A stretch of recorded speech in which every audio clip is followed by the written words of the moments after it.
Hi guys, welcome back to my channel. My name is Simbiat. If you're stopping by for the first time, thank you for tuning in. And if you're a returning viewer or a returning subscriber, thank you for always coming back.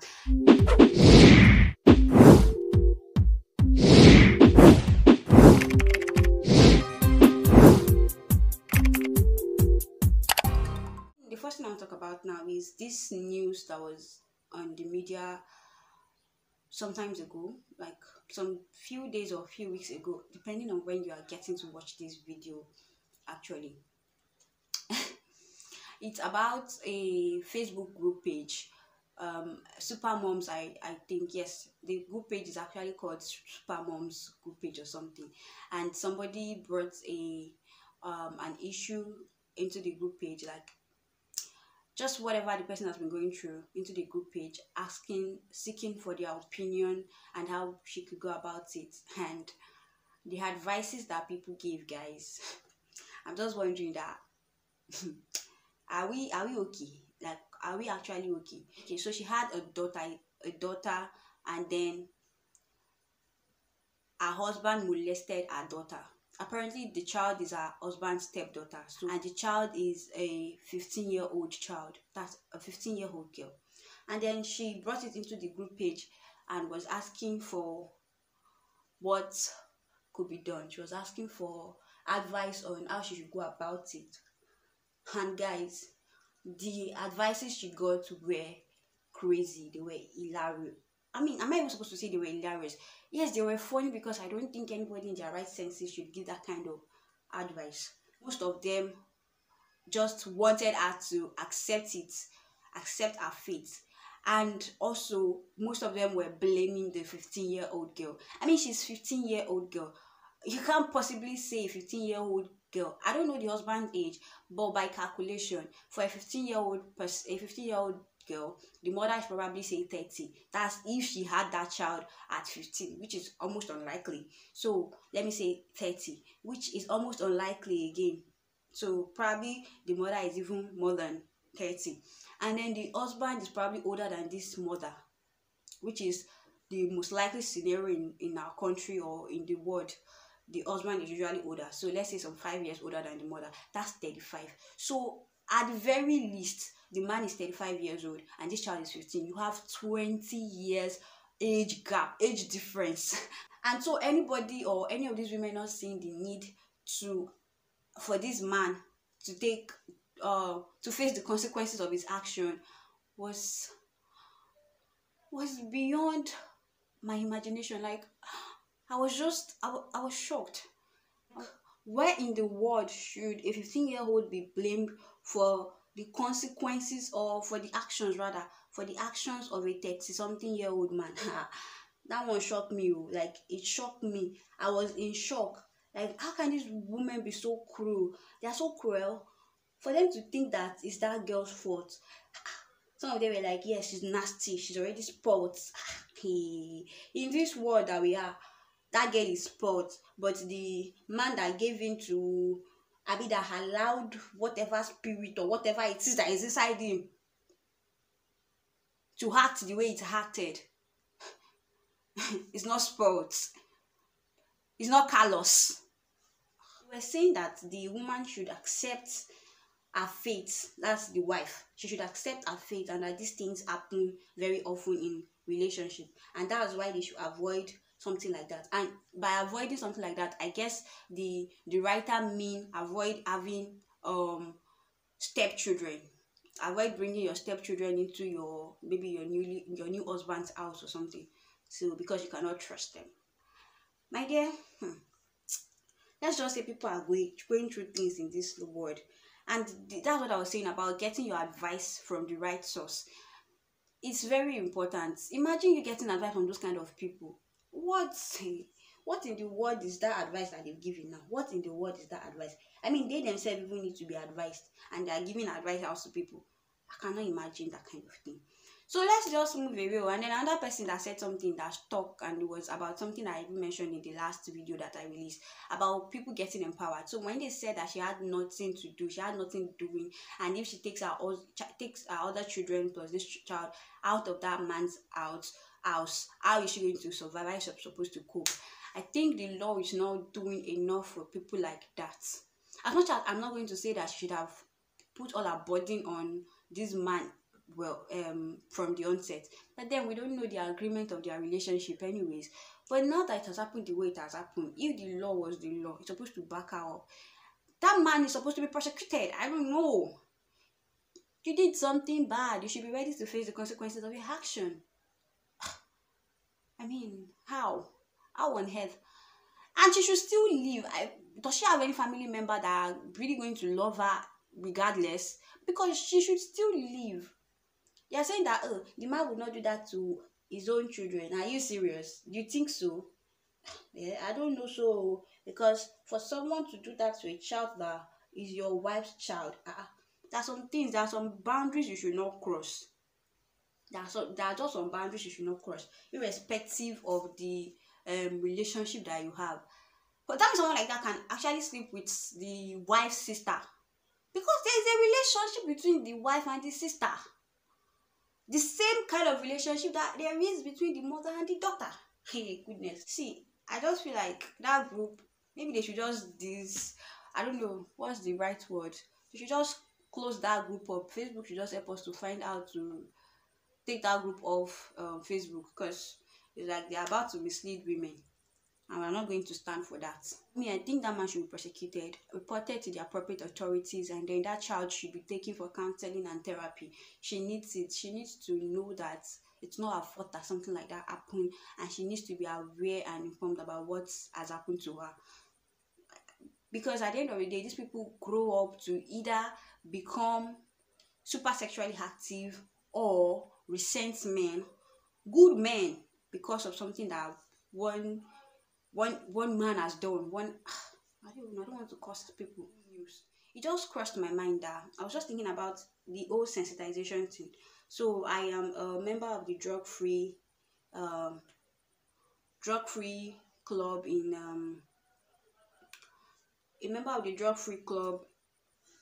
in service, and so we go out sensitizing secondary school students about the illicit effect of drug.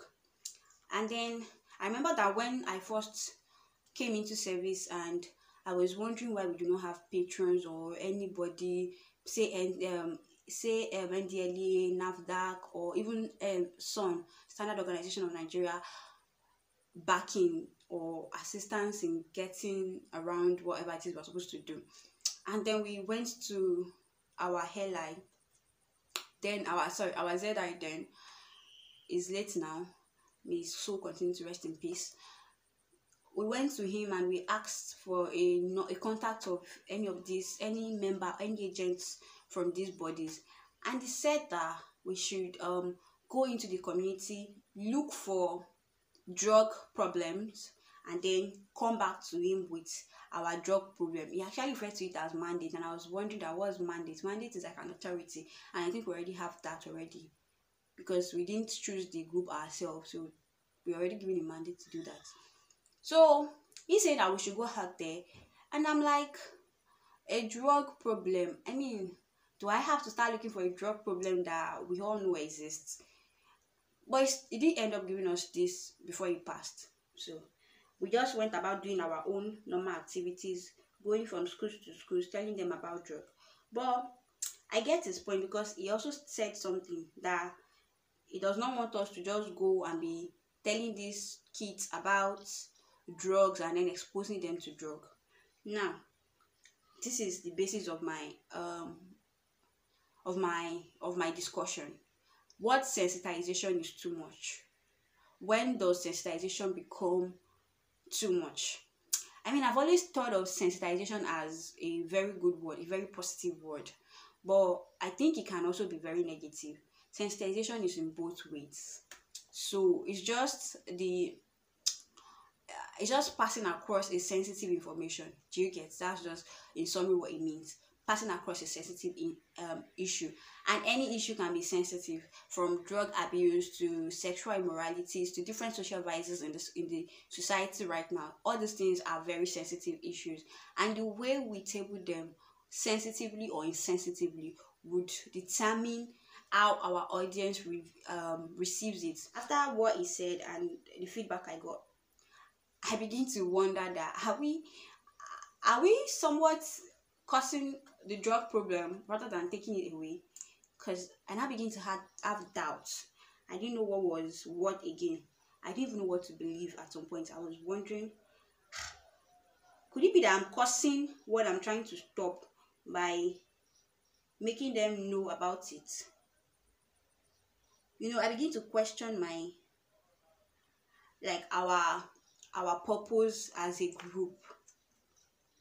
But the truth is, and then that brings me back to the whole generational thing, how we all think that, oh, Gen Z are really sports now, they are too outspoken, like they talk about anything and everything, they don't even know when to stop, they just do anyhow and all of those things. And I've been wondering, is it their fault? Should we be blaming them for it, or is it actually the older generation's fault, millennials inclusive? From my perspective, I think the problem is, one, how do we sensitize people? Are we sensitive enough with this sensitive information we're putting out there? Or we're just dumping it on these kids regardless, or this youth regardless? We're just throwing it out there. Because no vices that we have now started with these people. It's just a continuity of what have been on ground. And I think because we do not sensitize correctly.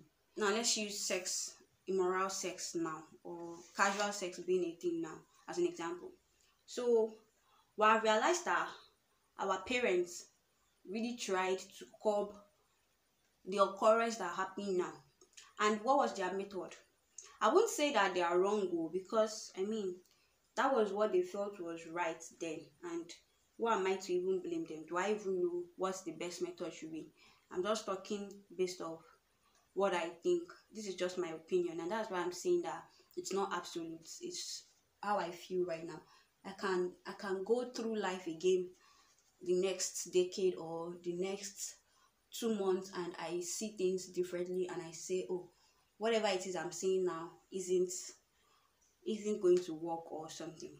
When it comes to sex education, our parents just tell you things like, most parents, don't let me say all parents, just tell you things like, don't allow a boy touch you, you're going to get pregnant, and this and that. They kind of hold back some very, very some important aspect of this whole discussion, because they feel like letting you in on all of those things probably would make you to grow curious. So now the thing is, just like my ZI thought that, the ex-ZI thought that our sensitization of these kids will cause curiosity, would plant a seed of curiosity in their mind, and make them start to want, or make them want to know if what we're actually saying is true, and then we're now causing someone who doesn't abuse drugs to now abuse drugs, if you get what I'm trying to say. It's the same thing our parents were trying to do by holding back some of this information, because they feel like telling us all of it will probably lead us to going to try it out more, and they don't want that to happen. They were only trying to protect us. Like, in all honesty, everything that they did was to protect us. But what we have found out now, because parents don't give us this gist, people end up finding this information out there, and because they don't have prior information, and then maybe most people don't have this that kind of relationship with their parents in order to tell them, oh, this is what I've discovered on my own. No, I don't know how to go about it. Is it right? You only told me that when they touch me, things happen. But now I have discovered that it goes beyond just touch me like this. And there is a way it has to happen for whatever the end result that you told me about is going to happen. I don't know if you guys understand what I'm trying to say. With this generation being, should I say, they are just growing at a very fast rate. Like, we cannot even begin to say we know them or we don't. They are so grown. Like, I'm almost thinking, wait, who is the adult here? When you hear some of them talk, you are wondering, am I the adult or are you the adult? They are super smart. So some parents are like, they run away from having mature conversation with their children, because they underestimate these people's capacity. We underestimate their capacity. These children are grown even beyond your expectation.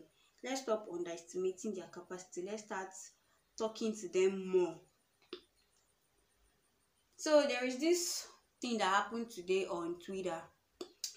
But some, I think they are probably in primary school or GS1 children, secondary school, junior secondary school children of Chrisland School. I don't know the name, the full name. I just know that there's Chrisland School, and there was a sex tape of these children on here, and I mean there was just a whole lot of scenario that is very disheartening, disgusting, and I mean to say the least. But it's easy to blame the school that they did not do that. They didn't do their due diligence by monitoring these children well enough. See, there are a lot of information on the internet than for you to now start ordering things from children, saying you don't want to tell them this or not because you don't want them to try it out.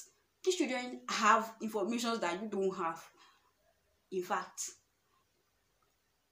And the way the algorithm works, we all know, like for those of us that uses this smart device, you check one thing like this, they bombard you with hundreds of similar things. So these children might have stumbled on something out of curiosity, clicked it, and deleted it maybe for the first time. But over time, algorithm begin to show them more similar things, and their mind, these things register in their mind. We have to start to have conversations with our kids, as awkward as it may be. See, God help us, so those of us that are yet to have kids, parenting is becoming scarier than I used to know it to be. So, as I've said, I think the problem with sensitization that could be bad, because best believe if you are telling somebody something for the very first time, there's going to be a curiosity that is implanted in their mind. I mean, they begin to imagine these things in different ways, how it could have happened, how it could have been, and it's just human sometimes to want to try out these things.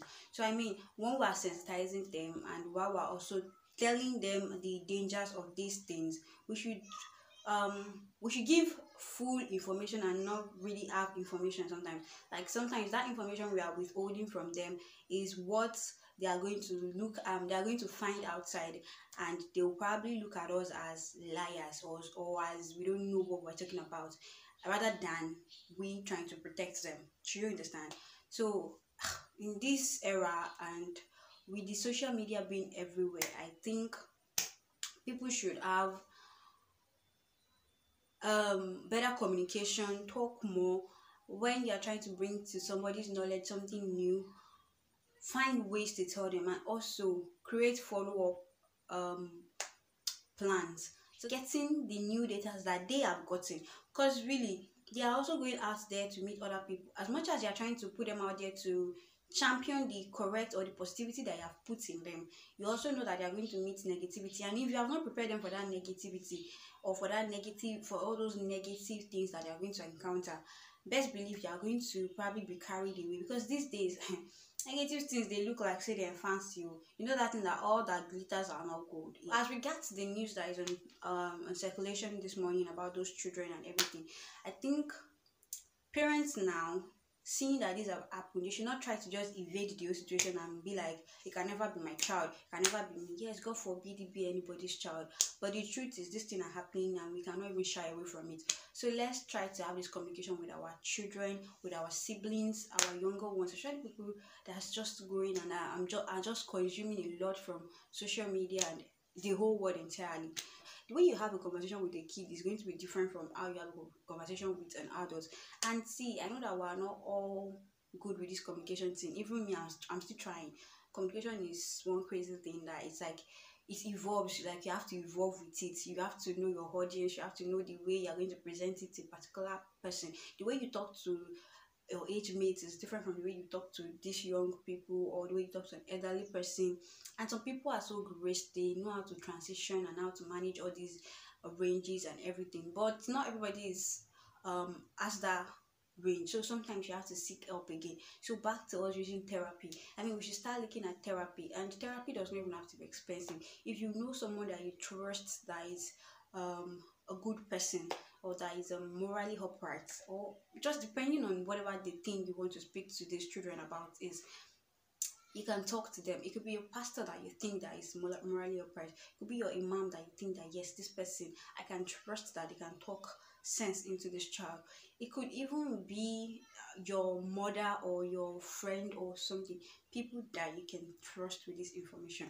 Another thing that we should start to look at also is, I know some people already do it, but for people that do not do it, maybe we should bond more with our families. We should have this family, like in my house. I don't think, yeah, we eat together, but sometimes I can eat in my room. Sometimes even if I eat in the sitting room, it might not be at the same time every other person is eating. That's because, you know, everybody cannot be around at the same time these days. But maybe we should start to look at everybody being around at the same time, especially if you have younger ones just growing, people from age 10 to about 15, 18 thereabouts.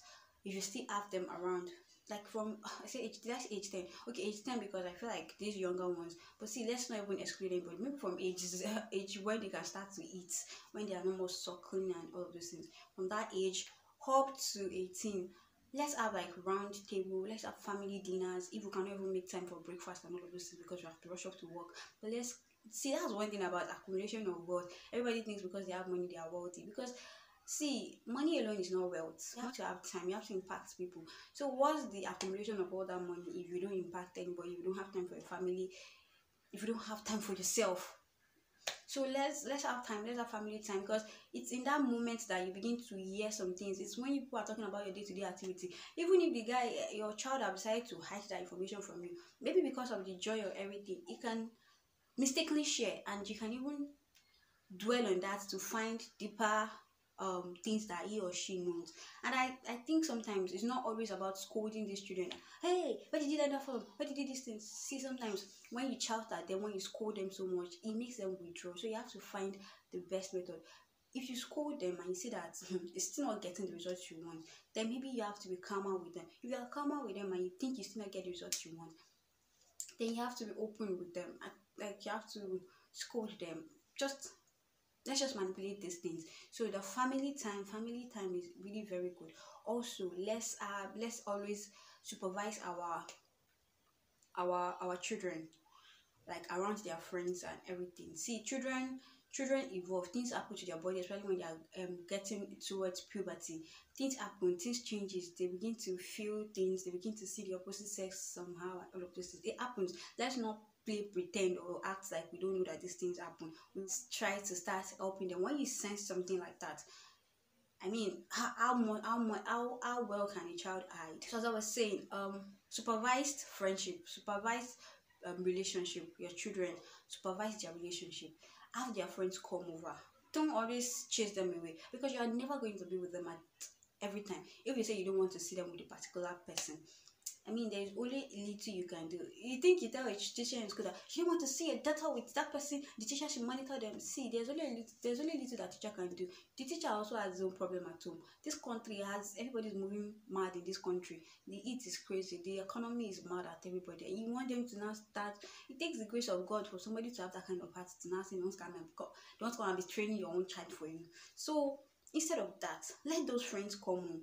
Try to supervise them, try to talk to them, try to engage them, converse with them. Let you know where they are. We're adults, you know what you would hear, you know things that you get, information you get from them, and don't use this information against them. Just use it to guide them, correct them with love. I think that way they'll be more receptive to you, and they will listen. They will know that you know this thing, and you're trying to lead them in the right path. Also, let's be vulnerable enough to let our children know that we also go through things. It's not always absolutely perfect, because some of these children, it's not that they don't want to tell us these things, but because they see you as one standard, they are very perfect. They think when they do something that they feel is wrong, it's best they hide it from you, because how can they bring their imperfection to your very perfect life? See, we have to have that relationship where the way you are very vulnerable with your spouse or with your partner, that makes them open up to you.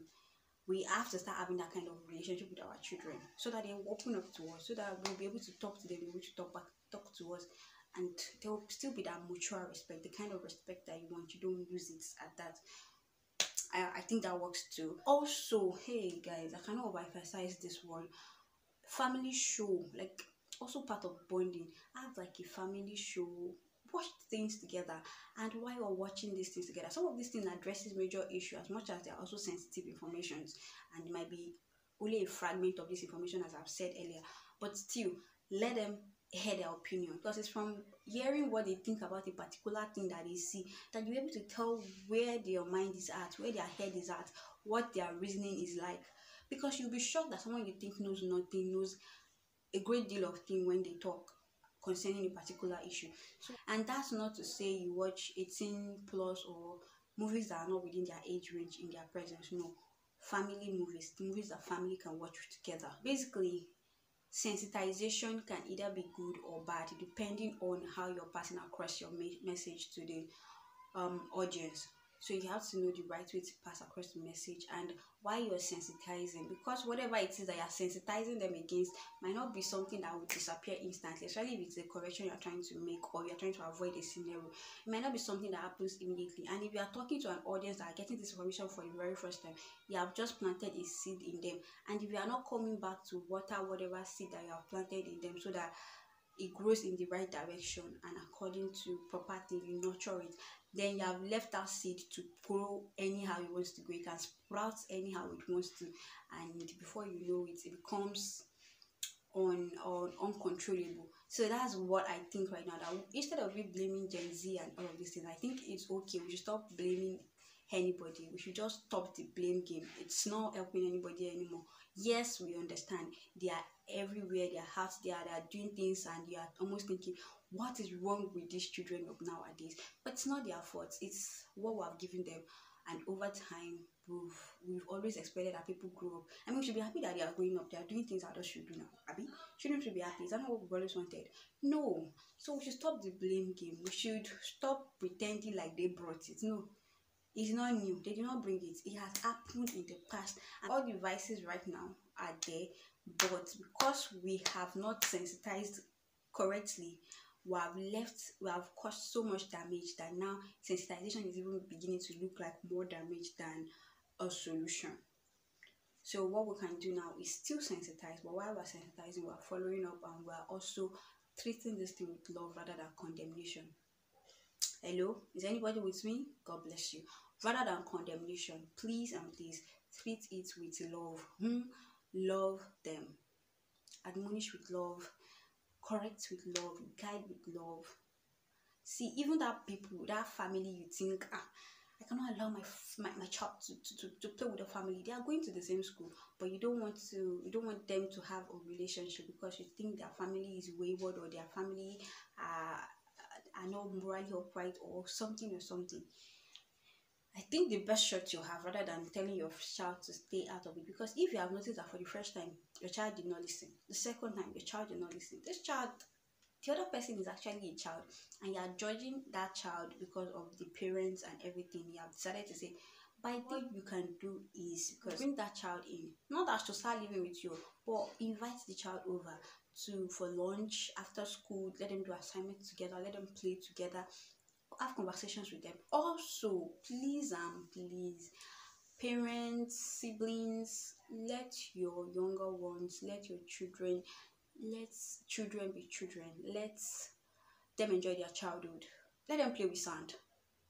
Like, not really, but let them play. Stop giving them tasks that are above them because you want them to be smart or something.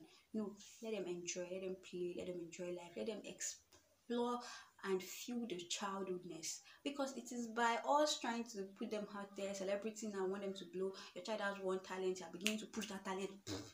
Give that talent time to grow. Let the child grow with that talent, and at the appropriate time, let the child use that talent. Not that you just throw them out immediately. Let them start doing everything, and you take away the child with them. They begin to start thinking of creating content as small as they are. And let's not just stop talking about it. We'll keep talking about it until there is a change that we need, and we'll keep working on it. Not just talk about it, we'll keep working on it. We keep having this relationship, these discussions with our children, with our younger ones, and even with the older ones that don't have sense. I'm sorry to say it, but some other people, it will shock you the way they think. So that's just it. Have any comments, anything you want to say as regards the first topic and the second topic, that's the husband raping the stepdaughter. Also the topic as regards sensitization, being a good or a bad thing, and also as regards what happened with the Christian children.